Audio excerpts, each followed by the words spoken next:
Welcome back. Now to our next conversation. A report by BNY Mellon Investment Management shows China, Africa's largest bilateral creditor, has been scaling back on lending in the region. Well, to discuss this and the expected impact, we have Ken Gichinga, the chief economist at Mentora Economics, join us via Zoom. Good to have you in the program.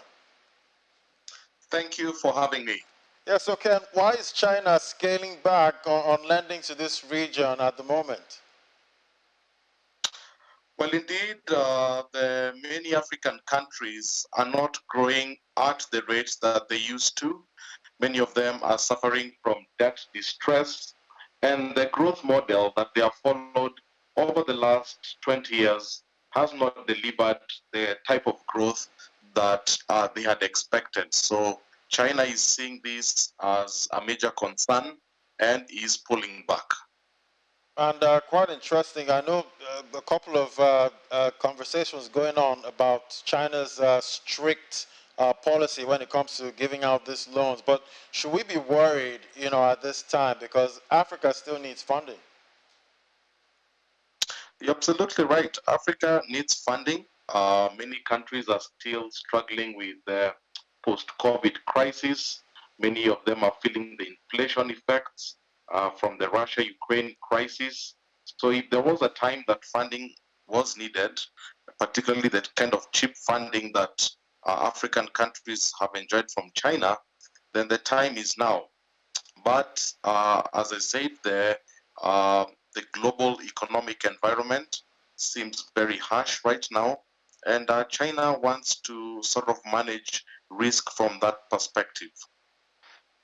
Well, I guess China also has to manage risk at this point. But what other options are available to Africa? What other regions should we be exploring, to get funding if this actually continues? Well, the recent move to China, what you'd call the facing east strategy, started about 20 years ago.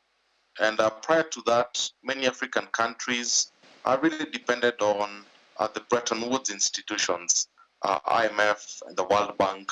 And now it almost seems that it's sort of many countries are going back to that direction. So we are seeing the likes of Kenya and many other African countries now embracing IMF, embracing the World Bank, and almost the relationships have almost gone full circle.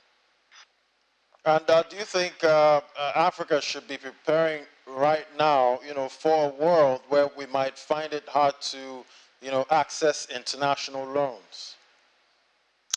Yeah, actually, absolutely spot on, Ladi, because if you look at the bond markets right now, the African bonds have gone up by 100 basis points to about 14%.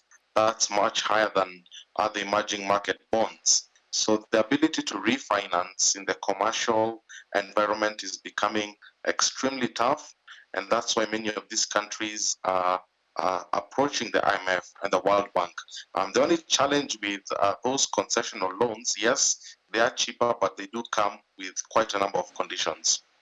Yeah, quite a number of conditions that some countries are not able to spell out at this time. Well, thank you so much again, Kichinga, Chief Economist, Mentora Economics. Will keep tracking to see how Africa maneuvers this whole issue. Thank you for having me.